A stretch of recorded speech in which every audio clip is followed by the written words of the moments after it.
Welcome everyone to Come Get Your Bag with me, Lunathi Fudu, on the Wireless. And today we are here, as per usual, to bring you the tea and the scoop on all things business in Port Elizabeth and around South Africa as well.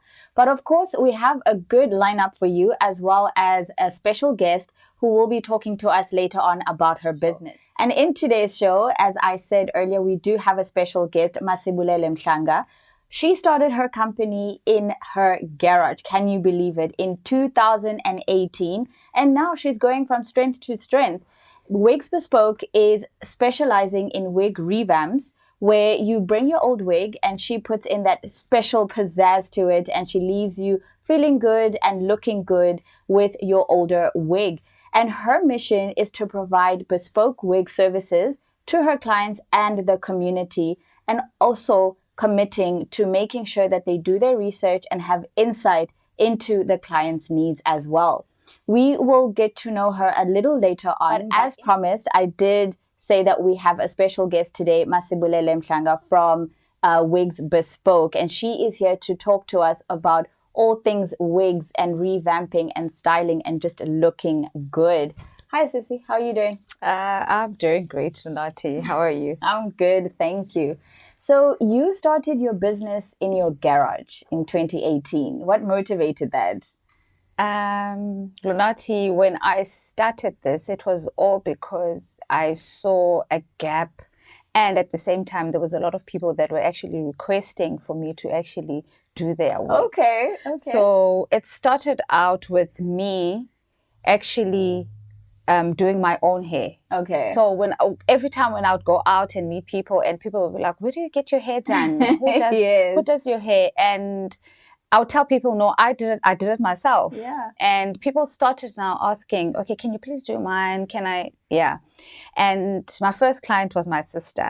So she works for the government. So you can imagine the number of people there. So every time when she has her wig revamped, she'll come back and she'll say, "Listen, I've got 5 more clients for you. I've got 10 more clients for you. I've got this, I've got that." And so the numbers started growing. And I was like, okay, you know what? Let me take this thing seriously. Let me invest in the equipment to actually do these revamps and all of that. And I started doing my research, and people think that wig revamping, you just take shampoo and conditioner and that's it. But in actual fact, there's a lot that goes in. You have to know the temperature of the straightener that you're using. You have to know that, okay, you can't go above this, you can't go below this. Otherwise you'll damage it. Exactly. And people pay so much money when buying these wigs. You don't want now to ruin people's wigs and their investments. Exactly. And in any case, when you take anything to a salon, you would want your hair to come back properly done. So that's what I did. I did all my research, and I see people are still coming back. So it shows that Umas is doing something right. Yes. Something right. So True. Before all of that, what were you doing before? Can you tell us about yourself, like your history? Where are you from? I was born in Cathcart, right? Both my parents were staying there, and Umama moved around the Eastern Cape a lot. So wherever she'd go, she's a nurse. So wherever she'd go, we'd go with her. Eventually, finished matric, went to varsity. After that, we couldn't find a job.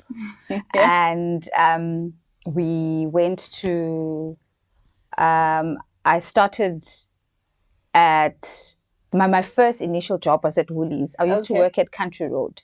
So I met a lot of ladies there, nice ladies, and right now they are my clients. Oh, okay. And from there, I thought, you know what, this is not for me. I can't do this for the rest of my life. And from there, I went on and I started at Bidvest. So that's where we met. Yes. And many moons ago. many years ago. And after that, while I was still there, I met my husband. And when I met my husband, I fell pregnant 2 years later.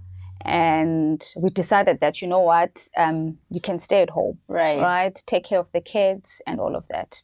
Thank God for that. And every girl's dream, you know. And when I was at home, you know, I was enjoying it for a year and a half. But after that, I was like, you know what, I need to do something, you know. And then this came along. Okay. Well, that was Masibulele Mhlanga from Wigs Bespoke talking all things about wigs and looking good. And we will still speak to her later on. So do stay tuned and don't go anywhere. All right, ladies and gentlemen, that was Hosea with a song called Too Sweet. And we are back with Masibulele Mhlanga from Wigs Bespoke. And she is talking all things wigs and wig revamping. So you do not want to miss this. So in terms of sustainability, you know, how do you or your company promote sustainability in the sense of now people are bringing back their wigs as opposed to buying new wigs? That's exactly why I actually started it, because think about it this way. If you own about 6 wigs, right? So every time when your wig is matte and when it's tangled, you're going to keep buying wigs. So I was like, there's no way. Economically, it's not. It's a no-go. So bringing the wigs to me and actually revamping it is you actually getting a new wig without even buying a new wig. Exactly. Okay. And then in terms of the research that you have done, are people appreciating it? Are you finding that you constantly have to keep on track with what is happening in the market? You know, there are always new types of wigs, you know, being brought, the HDs and this and that and the lace fronts. And, you know, sometimes I'm like, I don't even understand what's happening. Yeah. Yes, definitely. With the wig business, like literally every month or let me say every 6 months, there's something new that's coming in. So you need to keep up. As much as people are appreciating what I'm doing now, but I'm getting so much, people are asking for more services, so I can offer more services. So now I'm looking into actually getting a space, moving out of the garage and getting a space where, a small studio where I know now it's going to be a personal, I mean, a one-on-one type of thing where if you come in, you say, okay, I'll come in, I'll book in my hair for treatment, but I'm coming in 2 days' time. I want you to install my hair. I want you to style it for me, you know. And if they want, they can always bring in their makeup artist. So it can be a studio where you know that, okay, if there's a lady that does my makeup, she can actually come and do my makeup over here, you know. So with that, you constantly need to be your skill. You need to work on your skill every, which is typical of any business, I guess, industry, right? You need to keep track of what the trends are. And in terms of challenges, I'm sure at the beginning there were challenges. Like, what challenges have you come across? You know what? With wigs that are 7 years older and wigs that are 3 years older, you people expect that when they bring their hair to me to revamp it, it would look exactly like the ones that the in ones now, which is the double drawns and all of that. But the person brought in a single drawn, right? So now you need now to educate the client and say, remember, okay, this type of hair is this and that. Maybe this type of hair is a single drawn. The movement of it won't be the same as a double drawn, right?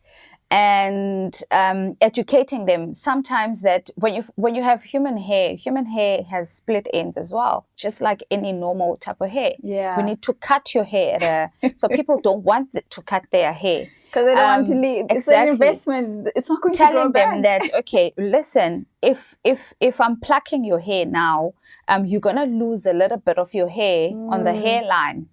Oh, you know? My so goodness. People are not really educated on that. And the challenge is that is actually putting the information to the people and letting the people know exactly what is happening right now. Yo, Masi, I'm learning. I'm definitely learning. I think I own about 8 and they're all different. I think even the qualities are different as well because I'm learning. Yeah. But I think a lot of people will benefit from this conversation to understand the world around wigs as well. All right, that was Masibulele Mhlanga talking about wigs and wig revamping. And I hope that you are learning as much as I am because this is really good information. So let's take a quick turn. Not the serious stuff anymore. I want to know from you, if your wig revamp service were to be a song or represented by a song, what song would it be? I can't think of anything right now. So think of the song that, you know, when you're working, that's your go-to, or a theme or genre of songs. You see, right now, I'm not a music type of person. Really? You know? I don't. Okay. I don't listen to music that much. Even when I'm working, I'd rather have a podcast play, or I'd rather have, you know, YouTube on, but not music. Okay, that's interesting. Because usually people have music playing in the background just so that they don't feel the work that they're doing. I was at a salon, and I heard music playing in the background, and I'm thinking to myself, okay, so one day when I open up my studio, what type of music would I be playing? Because I never really listened to music. Yeah. So I'm trying to think. Nothing is coming. No, that's fine. And Nothing is if coming. you were to think of a historic person or a celebrity whose wig you're like, if I could work on their wig, I would be, I'll be happy. The one person that has always, for years and years and years, she's always had the best wigs. It's Bonang Matiba. Okay. She always has her wigs on point. I don't know where she gets her wigs. I don't know. But she will always have her wigs. So you'd like to get insight from her and see, definitely. what's going on What's over going there? on over there? All right. So in your time that you've had the business, right, has there been one incident where there's been an emergency? Like a client comes late at night or calls you saying, I need this wig ASAP, you know? It happens all the time, Lunathi. You know, with clients, even though you have like terms and conditions, you'll find those that are like, you know, they're going to take their chances. You know, I'm Mas's like a loyal client, so but I do that, you know. If I do have time to do that, I'll do that. Like last night, I was up until everyone went to bed, and I went to bed around about 11, finishing off someone's wig because I knew I had to come here. I needed to make time for you. So those things happen, and you know what? I think it's one of those sacrifices that you just have to make. Right. It happens a lot. And do you plan on, employing people? Definitely. Because at the end of the day, I want something that's going to be functioning on its own. Right. Even though I'm not there, you know. And I want, should I employ someone, I want somebody that would be an example of me or close to what or how I do things, right? You know, because really, trusting people with your business, I think that's one of the things that just made me, or that has stopped me from getting help. That's the one thing that I'm gonna teach this person this. I'm gonna do this, and then they just leave me. Right. I don't think I cope well with such rejection. And also the control aspect, right? Exactly. The quality control of it. You want to make sure that people are doing what I would do, right? And not just doing mediocre work either. Because that's your brand at the end of the day. So now it means if I'm going to be taking in somebody who's going to help me, then it means now I would have to oversee literally everything. So what's the point of me even hiring somebody if, you know? But I guess over time, once definitely. You get the loyalty and the trust in there, over some time, you're like, okay, cool, I can leave them now. I can do it. Yeah. All right. Well, we are still here with Masibulele Mhlanga, and she's still talking to us about all things wigs and keeping it fresh and what goes into the business. And we are still here with Masibulele Mhlanga, and she's talking to us about all things wigs and keeping it fresh, you know. So where can people find your business? Okay, they can contact me on 066 439 0721, and I've also got an Instagram page. My handle is Wigs_Bespoke. And anytime, I mean, you can contact me anytime. Right. Yeah, between 9 and 5. Strictly between 9 and 5. Which is fair. Exactly. Which is fair. All right, ladies and gentlemen, that was Come Get Your Bag on the Wireless. I am Lunathi Fudu, bringing you all the music and, letting you know what's going on in the world of business in Port Elizabeth and around South Africa. Catch us next week on Wednesday, 1 p.m. Don't miss out.